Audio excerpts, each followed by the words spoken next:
بسم اللہ الرحمن الرحیم۔ السلام علیکم ورحمۃ اللہ وبرکاتہ۔ معزز ناظرین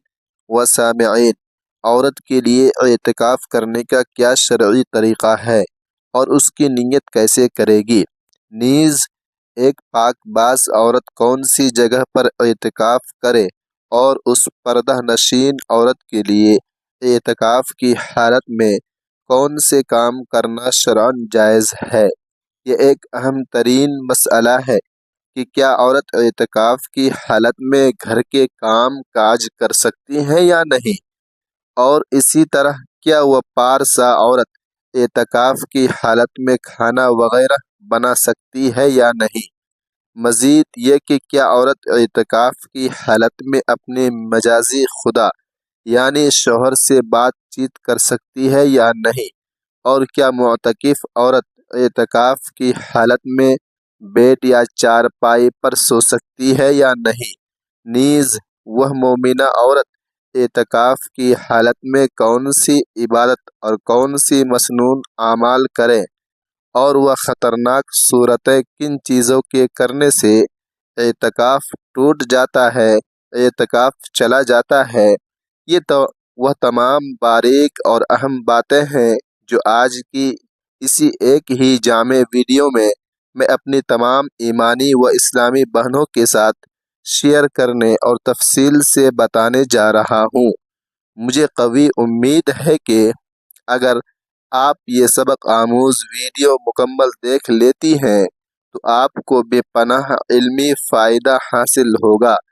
اور فکر کے بہت سارے پیچیدہ مسائل آپ کو اسی ایک ہی ویڈیو سے سیکھنے کو ملیں گے۔ اس لیے اگر آپ اس مبارک رمضان اعتکاف کا پختہ ارادہ رکھتی ہیں تو آپ یہ ویڈیو اول تا آخر مکمل دیکھیں۔ انشاءاللہ عز و جل یہ ویڈیو آپ کے لیے جادہ راہ اور بہت زیادہ مددگار ثابت ہوگی۔ سب سے پہلی بنیادی بات کہ اعتکاف کی فضیلت کیا ہے،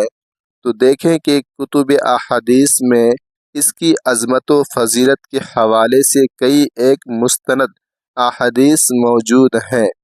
میں ان میں سے ایک لؤلؤ والمرجان جیسی حدیث پاک کا مفہوم آپ لوگوں کے سامنے بیان کرتا چلوں کہ نبی رحمت شفیع امت صلی اللہ علیہ وسلم نے ارشاد فرمایا کہ جس سعادت مند نے رمضان کے آخری عشرے میں سنت اعتکاف کیا، اسے اللہ تبارک و تعالی کی جانب سے 2 مقبول حج اور 2 عمرے کا شاندار ثواب عطا کیا جاتا ہے۔ یعنی جو خوش نصیب رمضان کے آخری عشرے میں سنت اعتکاف کرے، اللہ رب العالمین اسے 2 مقبول حج اور 2 عمرے کے برابر اجر و ثواب عطا فرماتا ہے۔ اب سب سے پہلا فقہی سوال یہ ہے کہ اعتکاف کیسے کریں، اور ہماری مائیں بہنیں یعنی عورتیں کون سی مخصوص جگہ پر اعتکاف کریں اور اس کی شرعی نیت کیسے کریں، اس کا مکمل کیا طریقہ ہے۔ تو دیکھیں، اگر کوئی بھی پاک دل اسلامی بہن اعتکاف کا ارادہ رکھتی ہے تو اسے چاہیے کہ وہ 20ویں روز میں غروب آفتاب سے پہلے پہلے یعنی 20ویں روز کی افطاری سے کچھ وقت پہلے ہی اعتکاف کی نیت سے اپنے گھر کی یعنی بیت مسجد میں داخل ہو جائیں۔ یہاں یہ جاننا ضروری ہے کہ بیت مسجد اس جگہ کو کہتے ہیں جو اس نے اپنے گھر میں نماز اور تسبیحات و عبادات کے لیے پہلے سے خاص کر رکھی تھی، یعنی جہاں پر وہ روزانہ نماز وغیرہ ادا کرتی ہیں۔ لیکن اگر کسی مخلص اسلامی بہن نے پہلے سے کوئی ایک خاص جگہ نہیں کر رکھی ہے اور وہ کبھی کسی روم میں پڑھ لیتی ہیں اور کبھی کس اور روم میں پڑھ لیتی تھی، تو وہ اب اعتکاف کے لیے ایک مخصوص جگہ خاص کر لیں۔ آج سے یہ مقام میری بیت مسجد ہے، یعنی میرے گھر کی مسجد ہے،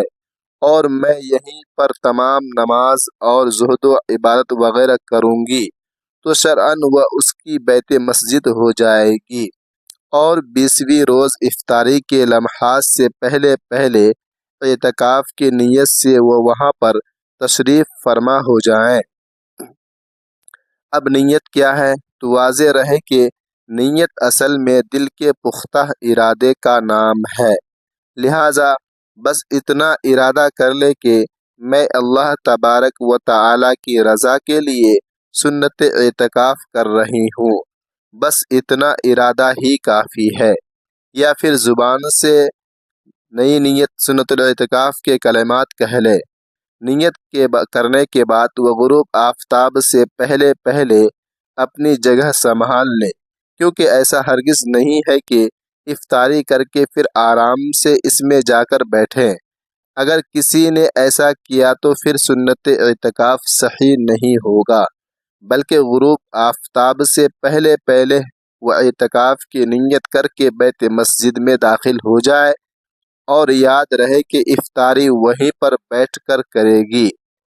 اب وہ معتکفہ ہر اس ناپسندیدہ چیز سے بچے جس کے ارتکاب سے اعتکاف ٹوٹ جاتا ہے، اور خاص طور پر جن کاموں سے شریعت مطہرہ نے منع کیا ہے ان تمام چیزوں سے بچنا لازم ہے۔ یعنی بغیر کسی شدید شرعی عذر کے اگر وہ اپنی بیت مسجد کی حدود سے ایک لمحے کے لیے بھی باہر آئی، چاہے وہ سہون یعنی بھول کر ہی کیوں نہ ہو، اس کا اعتکاف فوراً جاتا رہے گا۔ تو اس چیز کا بہت زیادہ خیال کرنا چاہیے کہ بغیر کسی حقیقی شرعی عذر کے اس متعین جگہ سے باہر نہ نکلے۔ اب شرعی عذر کیا ہے؟ تو سنیے کہ شرعی عذر یعنی واش روم جانا ہے، یا ٹوائلٹ جانا ہے، یا غسل کی حاجت ہے، یا پھر صرف وضو کرنے جانا ہے، تو یہ سب شرعی عذر ہیں اور اس ضرورت کے لیے وہ باہر نکل سکتی ہے۔ لیکن اس کے علاوہ بغیر کسی شرعی عذر کے باہر نکلنا منع ہے۔ یعنی ایسا نہیں ہے کہ وہ اگر گھر والوں کے ساتھ محض گپ شپ یا افطاری کرنے کے لیے دوسرے گھر میں یا کچن میں جا رہی ہے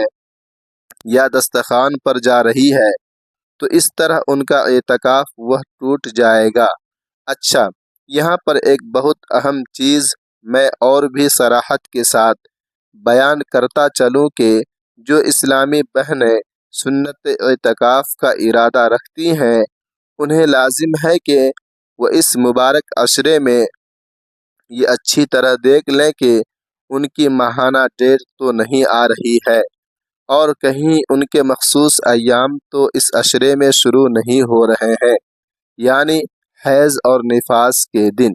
کیونکہ اگر ان کے یہ مخصوص ایام اس عشرے میں شروع ہو گئے اور اعتکاف کی حالت میں حیض اور نفاس آنا شروع ہو گیا تو پھر ان کا روزہ فاسد ہو جائے گا، کیونکہ فقہ کا قاعدہ ہے کہ روزہ جو ہے وہ یہ شرط ہے کہ اعتکاف کے لیے، اور جب روزہ ٹوٹ گیا تو اعتکاف بھی جاتا رہے گا،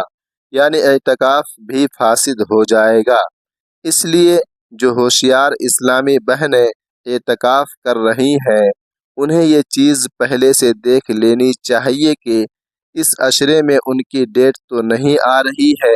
اگر ڈیٹ آ رہی ہے تو پھر وہ اعتکاف نہ کریں، بلکہ اگر نہیں آ رہی ہے تو پھر وہ شوق سے اعتکاف کرے تاکہ ان کا اعتکاف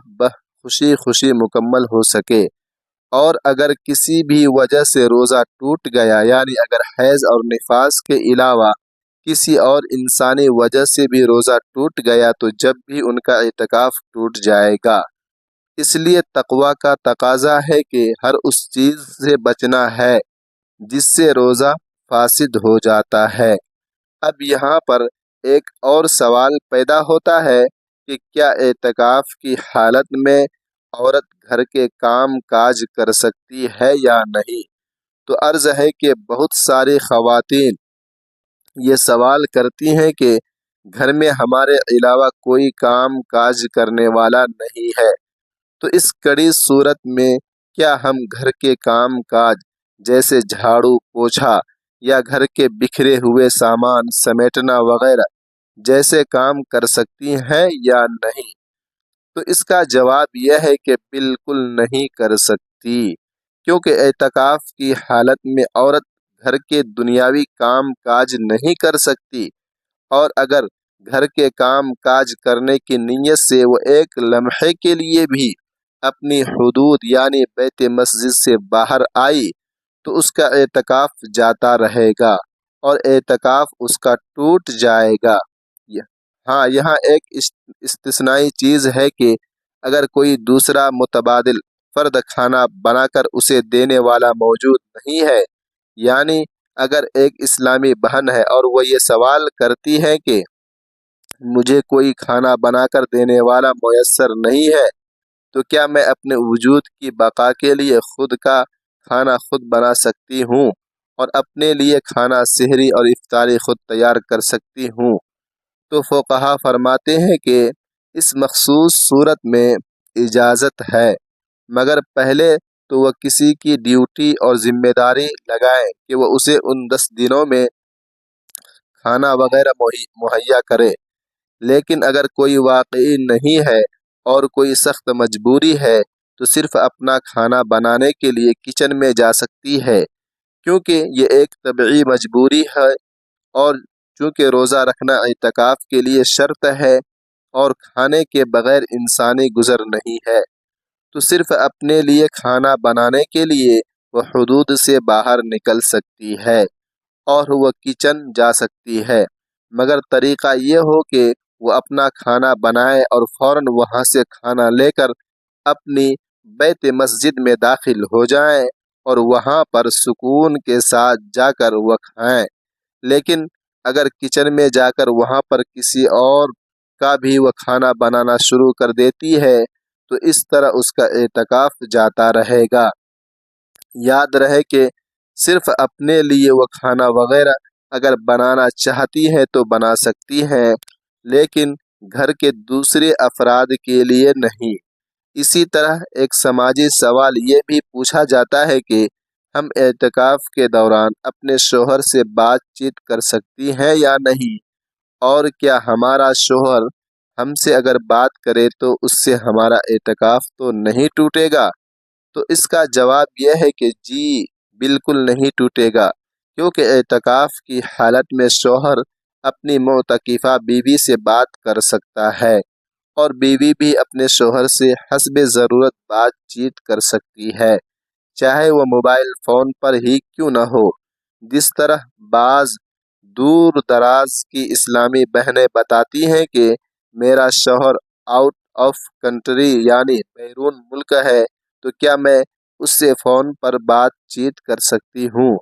تو عرض ہے کہ جی، آپ بالکل بات کر سکتی ہیں، لیکن صرف ضرورت کی بات آپ کریں، کیونکہ فضول باتیں اور بے مقصد گفتگو کرنا یعنی گھنٹوں آپ فون پر لگی ہوئی ہے، تو اس سے جو ہے اعتکاف کی حقیقی روحانیت ہے اور اعتکاف کا جو اصل مقصد ہے وہ فوت اور ختم ہو جاتا ہے۔ اعتکاف کا اصل مقصد تو یہ ہے کہ ان قیمتی 10 دنوں میں دنیا و ما فیہا سے کٹ جانا اور اللہ تبارک و تعالی کی رحمت کی چوکھٹ پر اپنا عزیزانہ ماتھا ٹیک کر اللہ کے سامنے گڑ گڑا کر اپنی عمر بھر کے گناہوں کی بخشش و مغفرت طلب کرنا، اور یہ عہد کرنا کہ یا اللہ میرے گناہوں کو بخش دے، کیونکہ میں جب تک گناہوں کی بخشش نہیں لوں گا میں یہاں سے اٹھوں گا نہیں۔ لہٰذا اپنے لیے جنت کے باغات حاصل کریں اور اپنا زیادہ سے زیادہ وقت محض عبادت میں گزاریں، جن میں قرآن مجید کی تلاوت میں اور نوافل میں اور کثرت سے درود پاک پڑھتے ہوئے کلمہ شریف کا ورد شامل ہے۔ یعنی مختصراً یہ کہ زیادہ تر وقت آپ کا خالص عبادت میں گزرنا چاہیے، کیونکہ فضول باتیں کرنا اور لا یعنی گفتگو کرنا یہ ہرگز درست نہیں ہے، اور اس سے اعتکاف کی نورانیت اور روحانیت ختم ہو جاتی ہے۔ البتہ حالت اعتکاف میں ضرورت کی بات کرنا شرعاً آپ کے لیے بالکل جائز ہے، آپ بات کر سکتی ہیں۔ اسی طرح ایک عام فہم سوال یہ بھی پوچھا جاتا ہے کہ اعتکاف کی حالت میں کیا ہم آرام کے لیے بیڈ پر یا چارپائی پر سو سکتی ہیں یا نہیں؟ یعنی اگر ہمیں کوئی جسمانی تکلیف ہے اور ہم نیچے فرش پر نہیں سو سکتی ہیں تو کیا حکم ہے؟ تو جواب یہ ہے کہ جی بالکل سو سکتی ہیں، لیکن شرط یہ ہے کہ اپنے بیت مسجد کے اندر ہی وہ بیڈ اور چارپائی ہو، یعنی آپ کی بیت مسجد کی حدود میں ہونا یہ ضروری ہے۔ بالفاظ دیگر، جو جگہ آپ نے نماز کے لیے پہلے سے مقرر کر رکھی ہے، جو آپ کے اعتکاف والی مخصوص جگہ ہے، وہیں پر یہ چارپائی آپ لگا کر سوئیں، کیونکہ اگر آپ وہاں سے نکل کر کسی اور دوسرے روم میں جائیں گی یا اس روم کا وہ حصہ جو آپ نے نماز کے لیے مقرر کیا ہے اس سے ذرا سا ہٹ کر کسی اور حصے میں جا کر آپ بیڈ پر سو رہی ہیں تو اس سے آپ کا اعتکاف ٹوٹ جائے گا۔ بس جو آپ کی متعینہ بیت مسجد ہے وہیں پر آپ چارپائی لگا کر چارپائی پر سو سکتے ہیں، مگر وہاں سے باہر نکل کر آپ اگر سوئیں گی تو آپ کا اعتکاف جاتا رہے گا۔ یہ چند ایک ضروری مسائل تھے جن کا جاننا ہر معتکفہ کے لیے لازم ہے، ضروری ہے۔ اسی طرح بعض متجسس خواتین یہ بھی پوچھتی ہیں کہ اعتکاف کی حالت میں ہمیں کتنی دیر سونا چاہیے اور کتنا سونا مناسب ہے؟ تو عرض ہے کہ جتنا زیادہ سے زیادہ ممکن ہو سکے ہمارا وقت ذکر و عبادت میں گزرنا چاہیے، اور خاص کر جو آخری عشرے کی طاق راتیں ہیں یہ تو ہمیں ہر صورت جاگ کر اور بیدار رہ کر گزارنی ہے، کیونکہ اعتکاف کا ایک عظیم مقصد آخری عشرے میں چھپی ہوئی رات لیلۃ القدر کو پانا ہے۔ اور آخری عشرے کی وہ مبارک پاک راتیں، یعنی 21 کی رات ہوگی یا 23 کی رات ہوگی یا 25 کی رات ہوگی یا 27 کی رات ہوگی یا پھر 29 کی رات ہوگی، تو یہ 5 راتیں جو ہیں یہ ہم نے پوری ہمت سے جاگ کر اور خالص عبادت میں گزار کر لیلۃ القدر کو پانے کی بھرپور کوشش کرنی ہے، اور رو رو کر دعا کرنی ہے کہ اللہ تبارک و تعالی ہمیں لیلۃ القدر کی سعادتیں عطا فرمائیں۔ مجھے کامل امید ہے کہ آپ کو میری یہ تمام علمی باتیں اچھی طرح سمجھ آ گئی ہوں گی، اور مجھے یہ بھی امید ہے کہ اس سبق آموز ویڈیو سے آپ کو دین کے بارے میں بہت کچھ نیا سیکھنے کو ملا ہوگا۔ اگر واقعی کچھ سیکھنے کو ملا تو کمنٹ کر کے اپنی رائے سے ضرور بتائیے گا۔ ناظرین، اگر ویڈیو اچھی لگی تو اس نیک کام میں حصہ لیتے ہوئے ویڈیو کو لائک کریں اور صدقہ جاریہ سمجھ کر شیئر کریں، اور مزید ایسی ویڈیوز کے لیے چینل کو سبسکرائب کریں، اور کمنٹ باکس میں کم سے کم اللہ تبارک و تعالی کے 99 صفتی ناموں میں سے ایک نام عقیدت کے ساتھ ضرور ٹائپ کریں۔ اگلی اصلاحی ویڈیو تک کے لیے خاکسار کو اجازت دیجیے۔ اللہ حافظ۔ اللہ تبارک و تعالی تمام امت مسلمہ کو اپنے حفظ و امان میں رکھے، آمین۔